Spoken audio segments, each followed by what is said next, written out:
So this is about the time that my toxic best friend tried to sleep with my dad. To provide just a little bit of backstory, we'll call this friend Jordan. And I met her over this past summer, and it turned out we both had kids around the same age. So of course, wanting my kid to have a little bit of interaction, we decided to do play dates together. Our kids started hanging out so much that we got really close. And I honestly considered her to be really trustworthy, so I decided to invite her to this family cookout. And that's when things really hit the fan. From a distance, I saw herself introducing herself to my dad, giving herself a little hair flip, and blatantly flirting. I would like to add that Jordan has been happily married for years. So watching this flirting get worse, I decided to confront both of them. I was like, yo, I do not approve of you hooking up with my dad. He's 20 years older than you and you are married. She was like, okay, and I thought it was left at that. So months go by and I have her over to help me take pictures for OnlyFans. I was doing like a little promotion thing and she offered to hop in the pictures with me, which I thought was totally cool. But then her husband comes home to surprise her, and then I kid you not, he looks over her shoulder and sees her sending them to my dad. Like for part 2. Storytime part 2 to my toxic friend trying to sleep with my dad. So after Jordan's husband came home and saw that she was sending my dad the OnlyFans pictures we took, he turned around and got upset with me and accused me of trying to set them up. He told me to get out of the house, but then followed me trying to confront me at the same time. I called my dad soon after to get his point of view from the story, and he said that she just willingly sent him. He never asked for any of them. At least that's just what he claims. And now it's been almost 2 months of this battle, and I've barely been able to speak to my own dad. She has tried multiple times to become my friend again, and I decided to even test her to see if that was possible by giving her some information that was not true to see if she'd tell my dad. My dad knew almost immediately. It's kind of a bummer because her husband was a really cool guy, but I no longer want someone like this in my life. Follow me on Instagram for more content, and if you have a story that you would like to share, DM me. Storytime part 2 of when my best friend spread a rumor that I had an orgy with 15 other girls. So once my old friend from elementary school hit me up and let her know that she was spreading this rumor, I finally believed what people had said before. Soon after this, I found out she kept a journal about me. Kind of like a burn book, but just for me. She wrote every detail about my life in it. It included things like arguments that I had with my family, and also every single person that I had added on Snapchat was listed there. So to get revenge, I sat down to make a TikTok. The purpose of it was to call her out and clear my name, so that everyone knew that what she was saying was a lie, and so that they could know how actually crazy she was.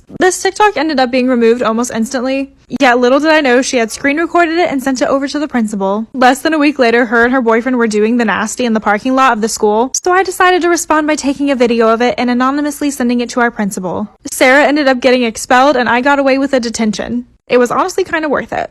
Follow for more story times in my Instagram's linked below.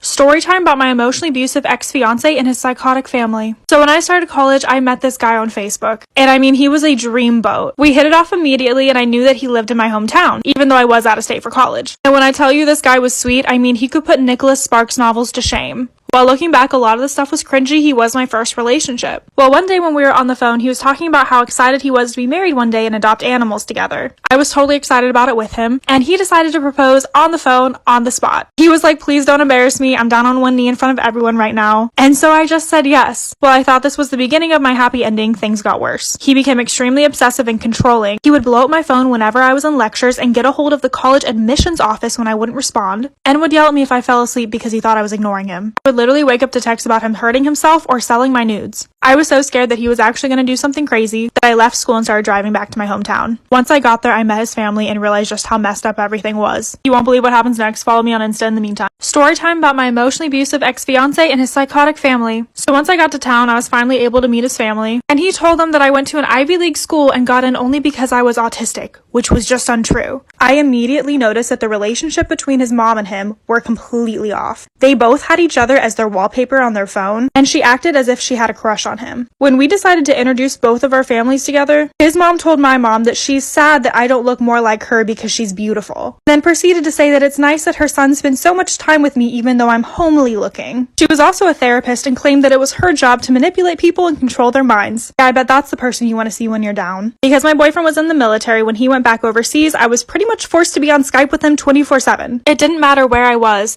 and if I didn't respond, he would post horrible things about me on Facebook. Or he would send me videos of cats or puppies getting eaten by snakes to get back at me. I didn't watch them because they were so upsetting, but I was still too scared to leave him and I was entirely sleep deprived. Stay tuned for what's next and follow me on Instagram. So this is about the time that my best friend spread a rumor that I had an orgy with 15 girls. So in my freshman year of high school, I became friends with this girl that we can call Sarah. I started to get red flags immediately after we became friends. After people started to notice that we were hanging out, I got so many DMs on Instagram telling me to watch out for her. Anyways, I didn't believe them and I continued to be friends with her for a while. But then she got really jealous once I started to talk to this guy. I turned him down, so I thought that she would calm down too, but she did not. I could really feel that something was off. The next time we hung out together, she hid her phone around me. I knew that this was really weird because 1, it had never happened before, and 2, just like, why? Is something gonna pop up that you don't want me to see? I also went over to her house to hang out and I noticed that her parents were whispering a lot and kind of looking at me funny. But again, I just brushed it off until I got a DM from an old friend from elementary school. She stated that Rachel told many people that I had had an orgy with over 15 girls. So this is when I decided to get revenge. Story time about my emotionally abusive ex and his psychotic family. So I was still not prepared to leave him and had to be on Skype with him all the time. In the bathroom or in the shower. If I refused and asked for privacy, he'd tell me how horrible and how ugly I was. And that he'd end his life because of my cruelty. The only time that I didn't have to talk with him was whenever I was hanging out with his mom. And when I did this, she would spend the entire time talking about him. She would tell stories about him and show me pictures, and in the pictures she took of him, he was either shirtless or sleeping. And the weirdest thing is that she said she taught her son how to be a good lover. Whatever that means. She would also frequently tell me that I was going to hell for having sex with him. And she only knew this because she would log into his messages and read them. She talked about my body all the time and tried to give me tips so I could be prettier. This went on for months until I eventually made the decision to break up with him, and I had to move in with a friend because he kept sending scary things to my house. He would send stuffed animals with their limbs or head removed. He would also send empty envelopes, probably just trying to get me to come outside. Not long after this, he sent his cousin to try to kidnap me. And he said that he was doing this all in the name of love. Thankfully, this is over now, but if you have a story you want to share, follow me on Insta. So this is about the time that I almost got arrested for sneaking into an abandoned hospital. So about an hour away from where I live, there's this abandoned hospital, and me and 3 other friends had went there previously to do a little photo shoot, but it wasn't until another night that we decided that there was still spots that we hadn't explored in there yet.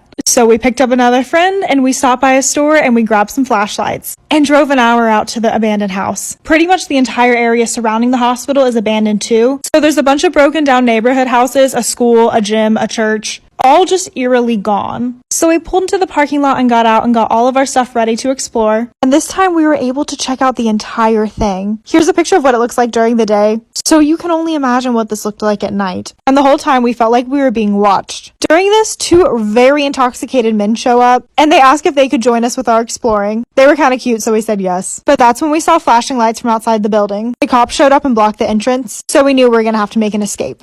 Stay tuned for part 2 and follow me on Instagram. Storytime part 2. I almost got arrested after sneaking into an abandoned hospital. As soon as we realized the cops showed up, we tried to make it to the center of the building. 2 of my friends and I were somehow able to make it across the entire hospital and find a back entrance where we were able to hide out for a little bit.